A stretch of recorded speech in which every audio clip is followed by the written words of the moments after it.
Good afternoon, foolish mortals. I went ahead and finished my 221B Baker Street set, and I wanted to do a really nice review of it because I really like this. So, what we're going to do is start with the minifigs and go set by set. But I really have enjoyed this. This was approved by the Sir Arthur Conan Doyle estate, so it's officially licensed by him. All right, let's look at the minifigs. So here is Sherlock. He comes with a magnifying glass and his deerstalker cap, or at least as you can get to a deerstalker cap in a Lego-like piece.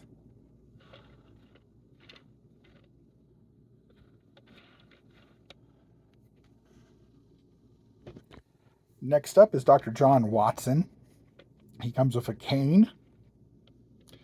I don't particularly like this mustache because it seems to be a cross between modern and Victorian, but normal minifig for the most part. And no Sherlock Holmes set would have been complete without a Mrs. Hudson. Miss Hudson is their landkeeper. She makes them tea, she makes them food. She's basically a mother hen for them. She's also been involved in several cases. And in non-canon, she's actually solved several things herself. This is Professor Moriarty. He's obviously based on the new version.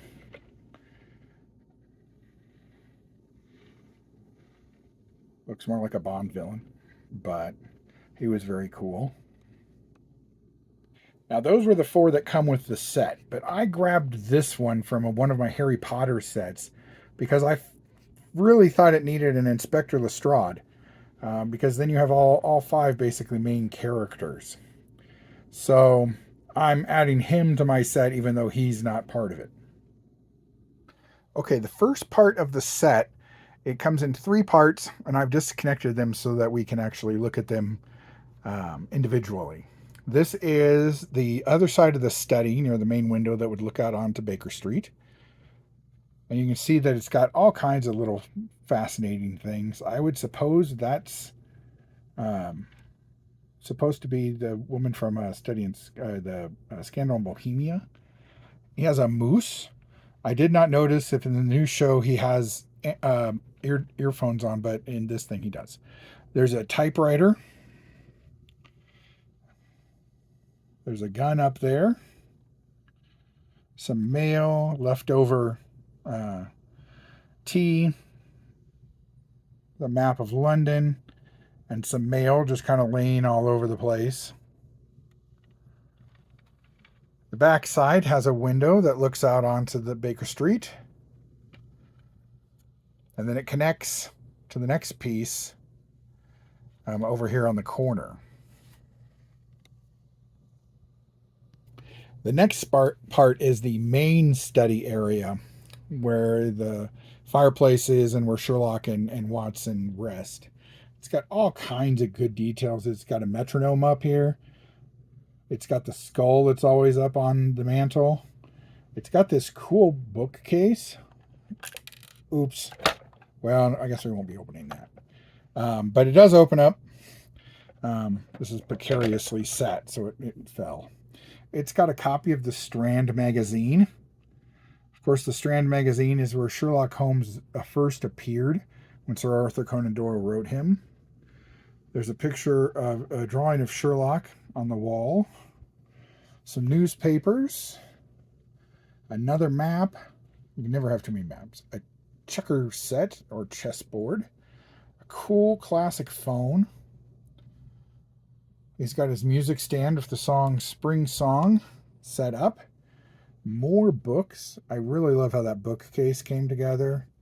And then over here, he's got his violin. Some more newspaper.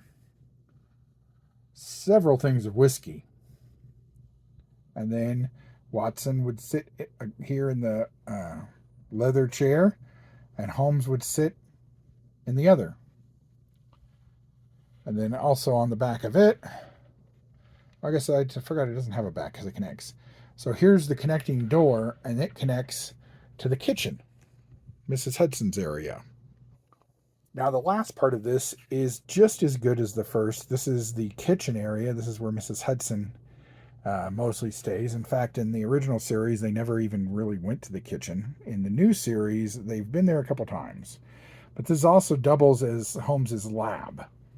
So you can see there's a microscope and various beakers of stuff, along with a chicken leg he's probably being forced to eat by Mrs. Hudson. I don't know if I can zoom in close enough. Let me see if I can move it to you.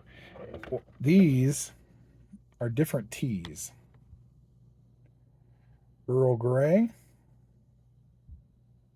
orange, and English breakfast tea. I thought that was an unnecessary cool bit to add. You didn't need to print anything on those. The cabinets do open, and even the drawers here slide out. If I can get it to do it, yeah. Yeah. And the oven, which doesn't have enough room to do it, but it does open as well. And then it has a window that looks onto Baker Street. And the I thought it's just a neat set. So let's look at it all put together. So here's the set all snapped together. And you can move your minifigs from this room into the kitchen.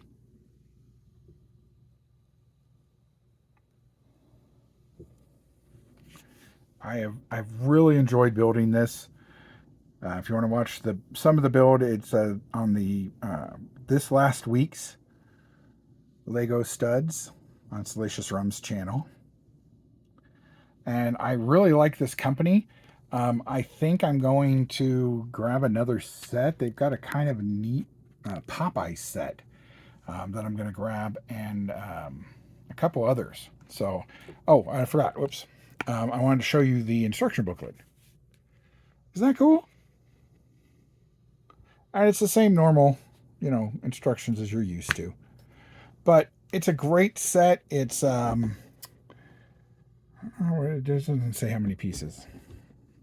It wasn't a lot. It took me about 4 hours to build, just because I was kind of playing around with it and doing other stuff. So I would highly recommend this set. I will link this website so you can look at it along with the website that I got it from for about 30 or 40 bucks cheaper. So till next time, catch you guys on the flip side.